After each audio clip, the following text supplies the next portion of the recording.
Good afternoon. I want to welcome Michelle Elliott, our registered dietitian here at Westminster Canterbury. She's going to be speaking on food and mood. So let's give Michelle a warm Westminster Canterbury welcome.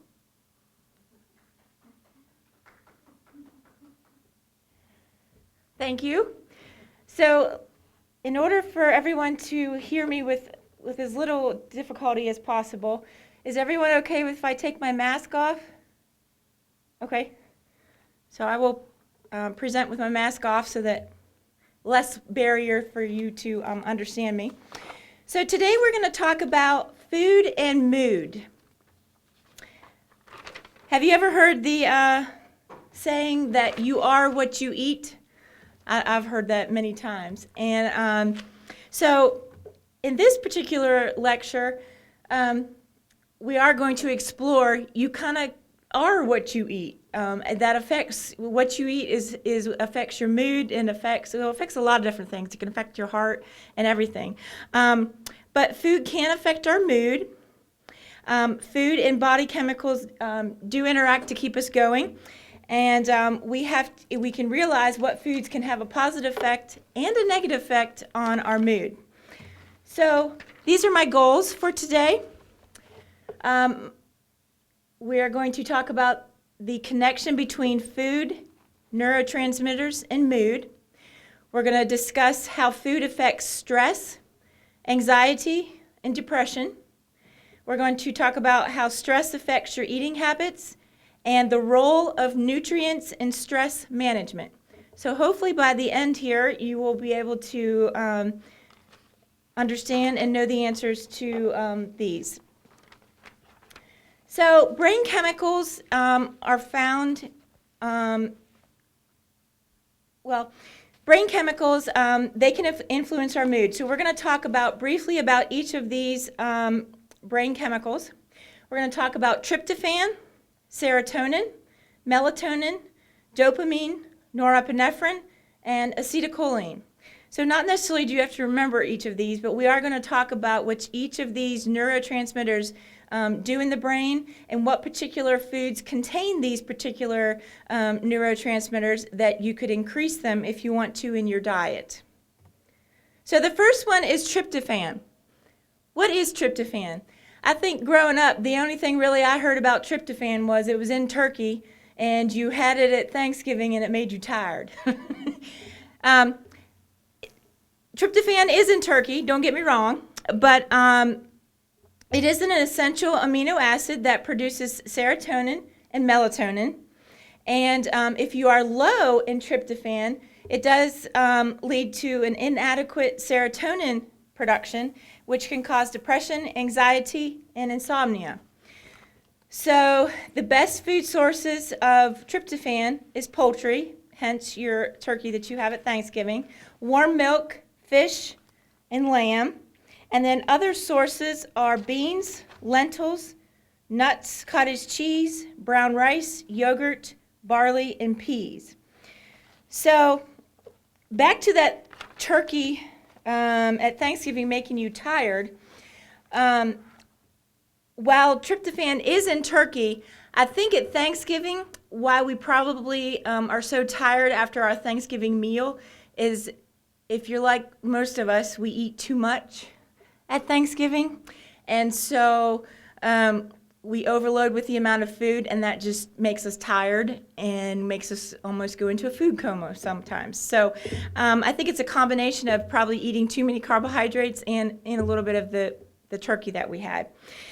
Also, have you ever heard I've heard people say that they can't sleep, they get up in the middle of the night and they go have a glass of warm milk, and I really never understood that. First of all, warm milk doesn't sound real good to me. I like cold milk personally, but I think some of this has some merit that warm milk does have tryptophan in it. So I think, sometimes if you have trouble sleeping, a good idea might be to have a glass of warm milk before you go to bed instead of maybe a salty snack like chips or pretzels or popcorn or something like that. Go with a glass of warm milk that has some good protein in it as well. So serotonin, it's also a chemical in the brain, and it's made from tryptophan, and it is naturally occurring in some foods. It can help regulate mood, sleep, anxiety, and helps to relieve depression. So as you can see up here, the food sources of serotonin is avocados, bananas, plums, dates, eggplant, papaya, passion fruit, pineapple, plantains, tomatoes, and walnuts. So as you can see from this list, these are a lot of foods that some of these, maybe half of these foods we might potentially eat every day, and some might we not have as options as often, like your papaya, your passion fruit, plantains, things like that. But different ways that you could have a salad, put some walnuts on it, put some tomatoes in it, and you'd have even some avocados, and you'd have some serotonin. The next one is melatonin. If you are aware, some people that have trouble sleeping, their doctor may prescribe them some melatonin at night before you go to bed instead of a sleep aid such that, like a prescription type sleep aid. But melatonin is produced from tryptophan and serotonin, and it is converted to melatonin, and it can cause us sleepiness. And the best food sources are oatmeal, sweet corn, and rice. And then another uncommon thing that we were not going to be eating very often is Japanese radishes, ginger, tomatoes, bananas, and barley. So dopamine and norepinephrine are the next two, and they actually can enhance your attention span, your motivation, your alertness, concentration, and fine muscle coordination. So this would be the opposite of what you would have if you're trying to go to sleep. So the foods that are high in the dopamine and norepinephrine is protein. So if you increase your protein intake, you will get more of the dopamine and norepinephrine. So the suggestion is including some type of a protein source with each meal, which most of us do anyways. It doesn't have to, if you're vegetarian, you still can have a protein source at your meal. It could be eggs, fish, yogurt. So trying to have some type of a protein at each meal is a good idea. So acetylcholine is another neurotransmitter. It's involved in concentration, focus, and muscle coordination and memory.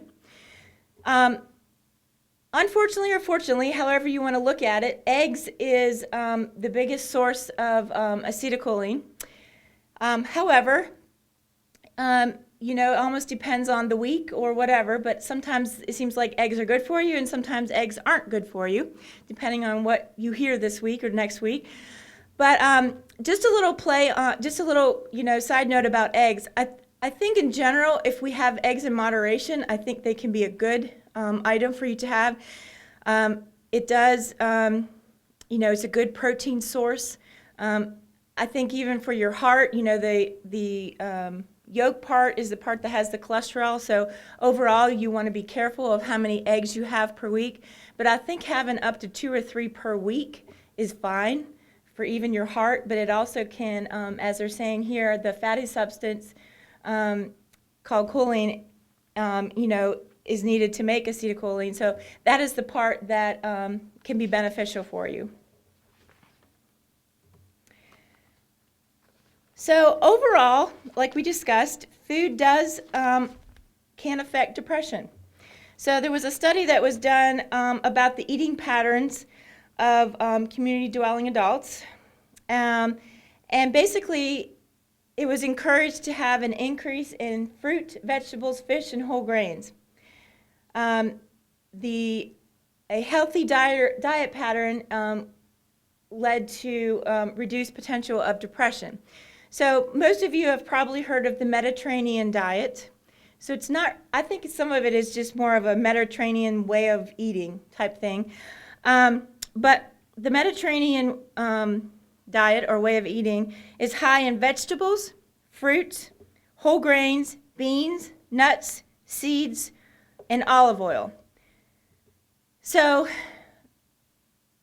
the main components of the Mediterranean diet is more so trying to increase, it's overall a healthy eating pattern. So it's not that you don't want fat, it's not that but you want an increase of healthy fat, but you want to have daily consumption of vegetables, fruits, and whole grains. You want to have at least weekly intake of your fish, poultry, beans, and eggs, like we talked about earlier about the eggs. You want to have moderate portions of dairy products.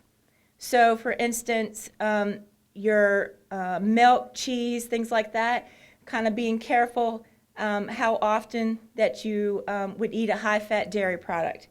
And then limited intake of red meat. So red meat being your beef, and we do consider pork a red meat. So that's just an example of some of the Mediterranean ways of eating. So what is stress? Everybody has stress.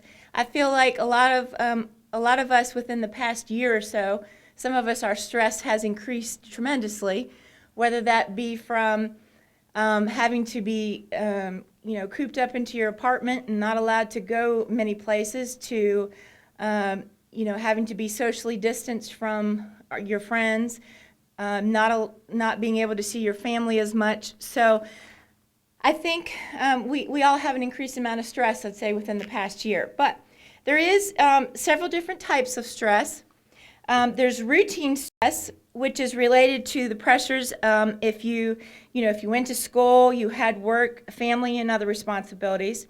There is stress caused by sudden negative change, which would be someone maybe lost their job, they developed an illness, and then there's traumatic stress that is related to things like a major accident, an assault, or a natural disaster. So I think all of us have probably experienced some form of traumatic stress in the past year due to us being in a pandemic. So just one thing to point out, stress is a part of everyone's life. We're going to experience stress. And it's not that we can get away from stress, it's how we deal with the stress that we have, and also, mainly how we deal with it and how we can overcome different things. So we talked a little bit about where does stress come from. We talked about the pandemic, but it can be emotional stress, can be physical stress if you have an illness. It can be social stress. Maybe you're not. I think some of it we're just slowly starting to get back into being able to spend more time with friends and family. So I think earlier we might have been in a little bit of social stress because we weren't able to have that from our family and friends. So, how does stress affect our eating? What happens when you get stressed? I feel like there's two different sides of people. There's half of us, when we're stressed, we overeat. We, how many of us, we're thinking about a problem, we're thinking about something, we sit in front of the TV, we get something, and we just eat, and we don't really realize how much we're eating because we're stressed and we zoned out and we're just eating whatever. And then there's some of us, I think the other half of us, that when we do get depressed, we stop eating. So, like I said, it's kind of half and half. Acute stress may be more likely to cause people to eat less, but if it's a long-term stress or a chronic stress, most of us can be found eating what I call comfort foods. So how many of us, we are stressed and for a long period of time and we would just want that comfort food. Some people's comfort foods can range from, a home-cooked meal that your mom made for you, mac and cheese, or soup and a grilled cheese sandwich, or whatever that comfort food is. But unfortunately, comfort foods, they might make us feel better for a little bit, but then sometimes if we overeat them, then we can feel bad because we overate our comfort food. And unfortunately, comfort foods do have a tendency to be higher in sugar and fat. So, most of us, if we're stressed and we want a comfort food, who's going to run out and say, yes, I want a salad. That's my comfort food. That's most times it's either something sweet, like some kind of dessert, or it's your high fat, high like your mac and cheese or something like that. So, anyways, we talked about, so first part is the people that do eat less, when you're depressed or when you're stressed, you have less time because whatever you're stressed about, maybe maybe it's an illness and you're running to this doctor appointment and this doctor appointment, and so you have less time. Plus, you're so focused on what is going on in your life that you just don't have as much of an appetite. And sometimes even for some of us, it's a means of control. For instance, if there's a stress in your life that you don't feel like you can do anything about, for instance, if we were ill, you're doing what your doctor tells you to do, but we can't control a lot of times if we, have an illness. You can't control how much you eat. So sometimes people choose to eat less because that's their control in their life at this particular time. And then, why do some eat more? So some people are what you call emotional eaters, that it doesn't matter if you're stressed, you're sad, you're happy, you eat on any type of big emotion that you're feeling. So whether you're happy about something, let's celebrate and let's eat something, to I'm so upset about this, you sit down and you're just eating kind of whatever's in sight. So there are some of us that are emotional eaters. Emotional eaters often is associated with chronic stress and not the acute stress. And like I mentioned before, we tend to focus on, when we do eat more, we tend to eat more foods that are high in fat and sugar. And comfort foods, like I mentioned before too, can help make us feel better when we're a little bit stressed, unless we eat too much of that food, and then that can cause some of our stress to begin with.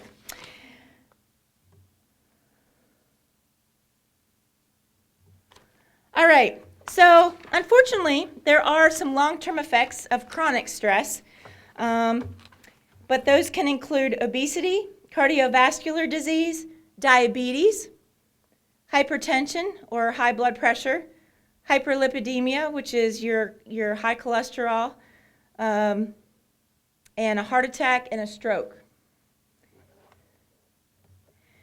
So we're going to talk a little bit about ways of coping with stress.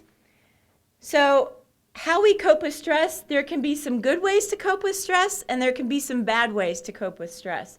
So if we do problem-oriented coping, we're addressing the problem causing the distress. So for instance, an example of problem-oriented coping would be you're stressed about, you're stressed about an upcoming exam. That would be for more, obviously, a younger person. But if we're upset, we have a test coming up and we're stressed about that, you address it by preparing a study schedule, and you prepare ahead of time and you study as you go, versus last-minute cramming for that particular test would be you're not problem-oriented coping. You're not coping with that stress very well. Emotion-oriented coping. This is often outside of a person's control. An example would be a situation that can't be changed, like a terminal illness or a death in the family. There are positive and negative ways of dealing with this type of stress. A positive example would be meditation, and a negative example of dealing with this type of stress would be eating our comfort foods. And then there's avoidance coping, which is not always the best, but you attempt to avoid the stressor instead of actually dealing with it. An example would be procrastination.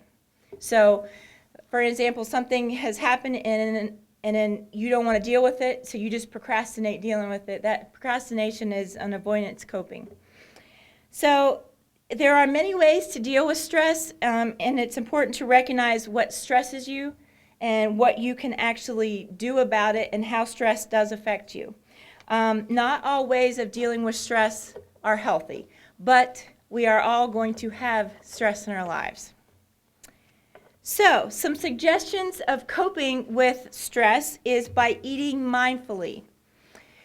So, I don't know if you pay attention to the emails that come out daily about what's on the menu, but they're from Colleen, and in there is a how much protein, calories, and all that is with it. And then in some recipes, you'll notice that there's some little icons, what I call them icons, with them. So some of them will have a V. Some of them might have, it's hard to describe what that little thing is, but it's almost like an apple with a little stem, but it's usually a tan colored. That is Sodexo's denotation for mindful eating. So as you see that little symbol, then that is a suggestion on this is a mindful eating food, which means it's going to be lower in fat, calories, that type of thing, versus a higher fat, higher sugar type of food. But mindful eating overall is you recognize your eating habits are connected with the stress in your emotions, and you can do that by filling out a food diary.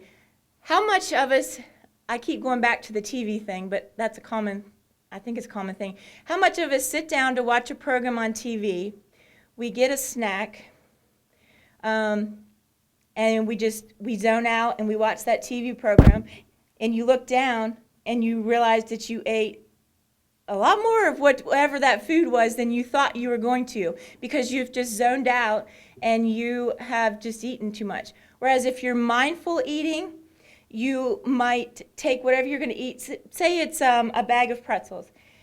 You might portion out a little bit of pretzels and you eat that versus taking the whole bag with you while you're watching that TV show. And then, you can do a food diary. I think one thing that is helpful with the food diary is you write down the foods that you're eating, and then if you write down what you're feeling at that time too. Because some of us, I think, if we eat because we're stressed, we're happy, glad, mad, whatever, are we really eating that particular food because we're hungry? Or are we just eating it to try to cope with something that happened that day or that hour? So sometimes you writing down what you eat, it makes us mindful, oh my goodness, I ate all of that. Whereas, anyways, so that's just an example and a suggestion if you really want to find out sometimes how much you really eat and maybe what emotions you're feeling when you eat that particular food. And then listen to your hunger and satiety cues. So back to that question, am I eating because I'm hungry, or am I just eating because I'm eating?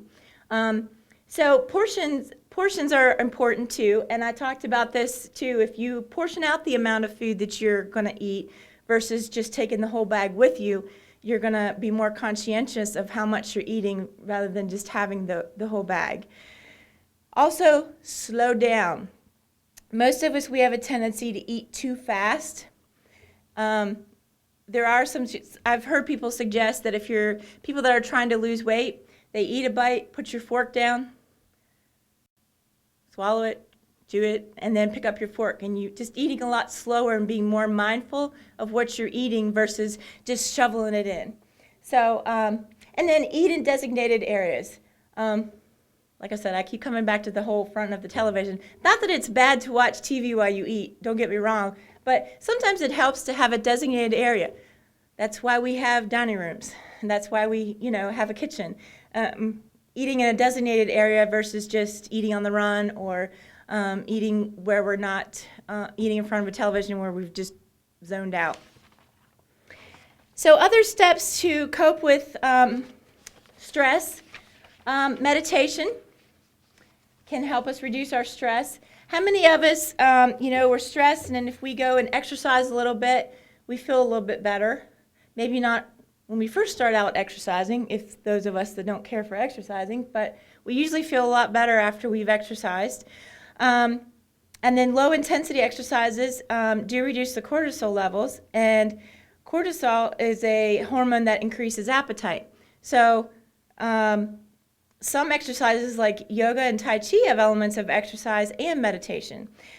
And then other ways to deal with stress is the social support of our friends and our family. And I think as we slowly start to hopefully open back up, we can have more of that. I think within the past year or so, we haven't had as much ability to have the support from our family and friends because we've been having to be socially distanced. So I think, while we've had to be socially distanced, hopefully we've used the phone and we've still kept in contact with our friends and family, but we haven't been able to be with them. So I'm going to talk a little bit about specific nutrients that can have a positive effect on stress. So vitamin C. The actual physiological process of stress can actually deplete vitamin C in your body. And so vitamin C is needed for those various things to help with your stress level and just even, everyday fight infection, fight wounds. So vitamin C plays an important therapeutic role for anxiety. And a diet rich in vitamin C may be an effective adjunct to medical and psychological treatment of anxiety. So just increasing some of your vitamin C. So the vitamin C foods is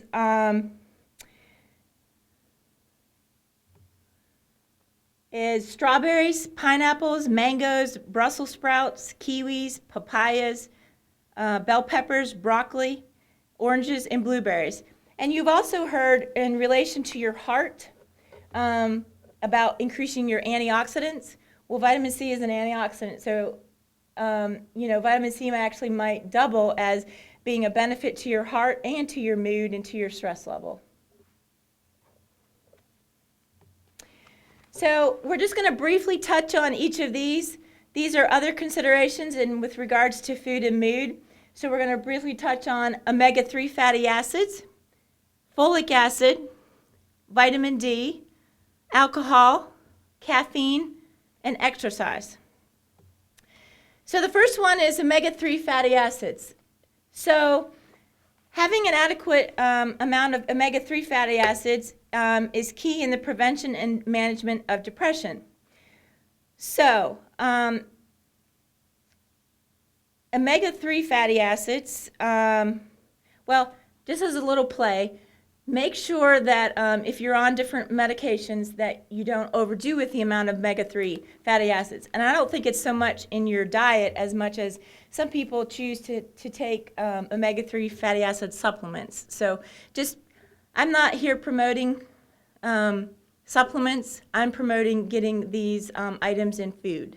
So just as a little disclaimer there.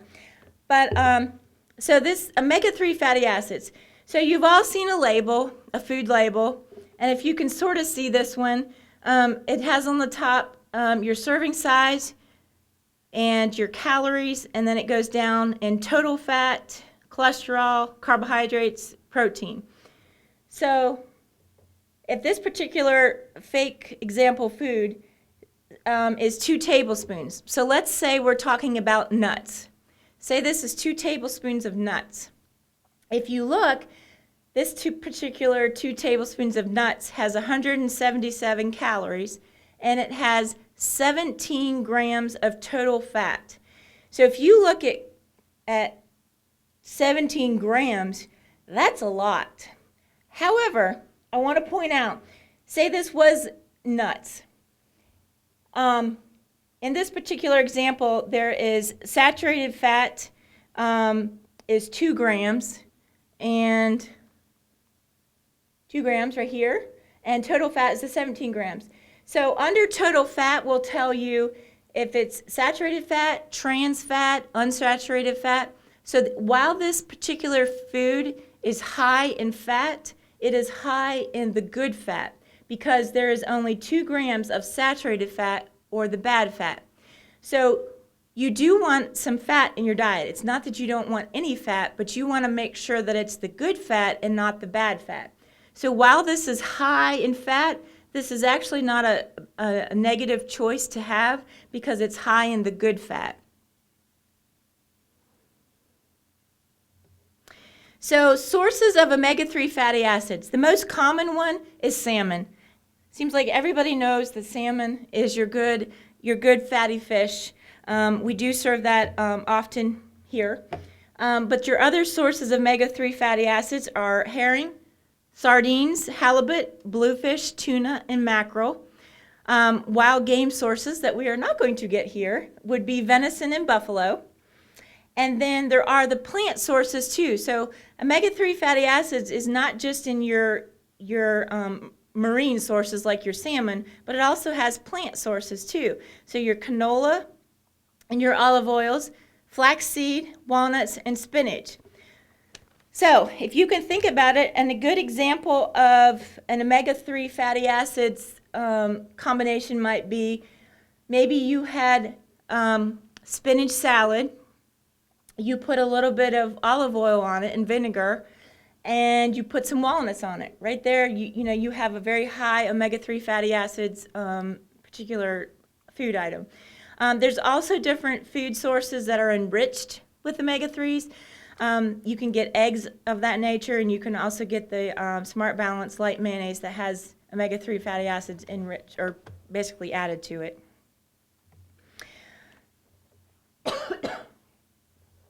So the next one we're going to talk about is folic acid. So the only thing I think growing up, I thought of folic acid as I heard pregnant women need it, and that's really all I knew is that, folic acid can be helpful in many ways. Low levels have been associated with mild to moderate depression, fatigue, apathy, and difficulty concentrating.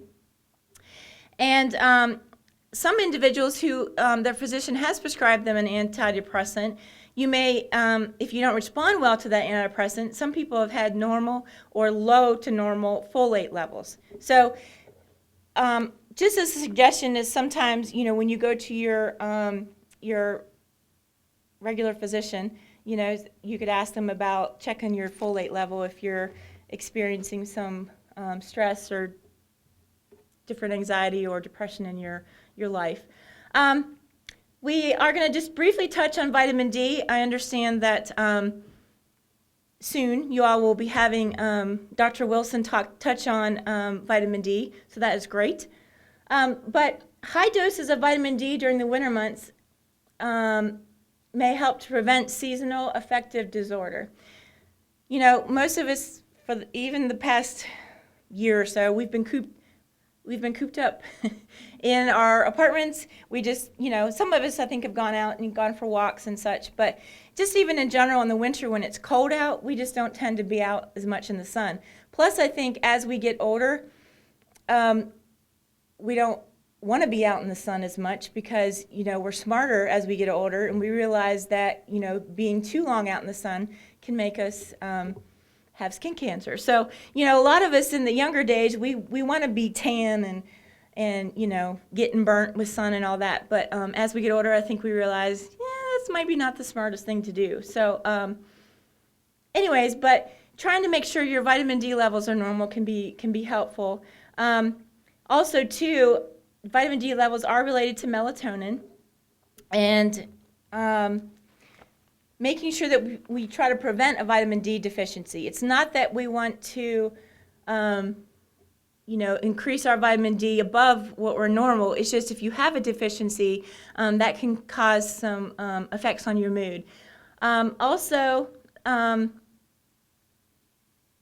is another suggestion about just talking to your physician about your vitamin D level, and whether you should increase some of your foods that have vitamin D, or whether just what your vitamin D level is.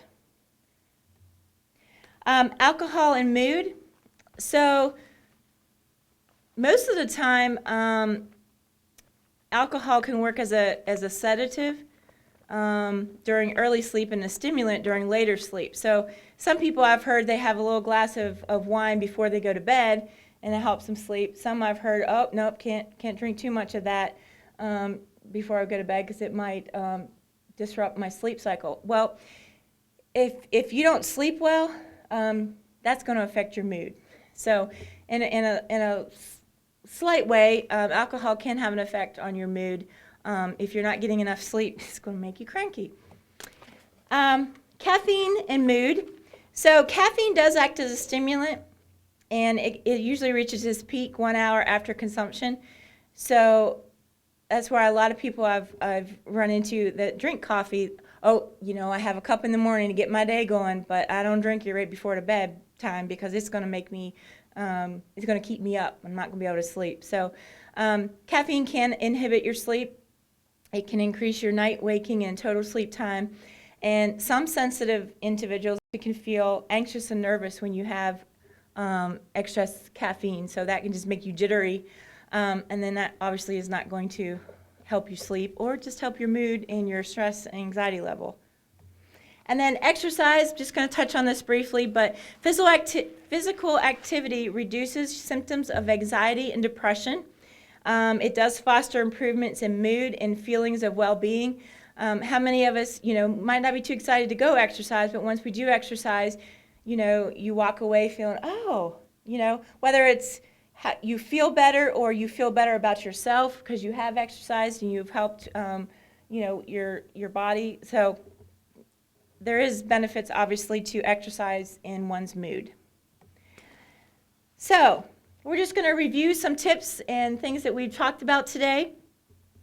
Consume an excellent source of tryptophan at least once daily, and especially at night if you want to help in a good night's sleep. Complex carbohydrates stimulate the production of serotonin by increasing blood levels of tryptophan. So what I'm suggesting is complex carbohydrates like your whole grains and your high fiber type of things versus your simple carbohydrates, which is like your sweets and things like that. So increasing your complex carbohydrates or your whole grain foods. Some additional tips and things. Consume an excellent source of melatonin in the evening to aid in a good night's sleep. Consume up to 3 eggs per week for increased focus and memory.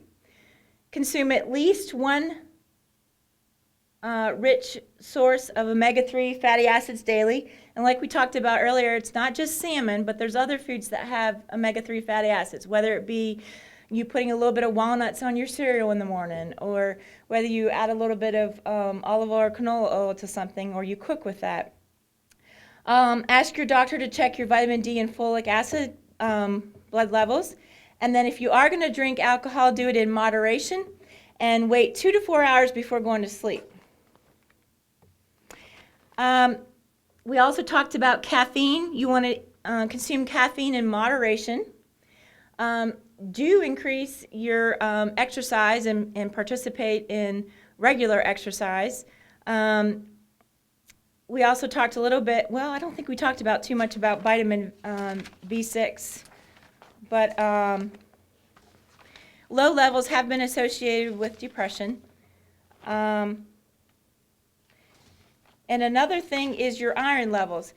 I don't know if you've ever had your iron levels checked, but if they're low, sometimes you can feel more tired. If you're anemic, your blood levels are low, and iron, you can be tired, and if one is anemic, you can be tired. So just as a thought to ask the physician about checking your iron levels.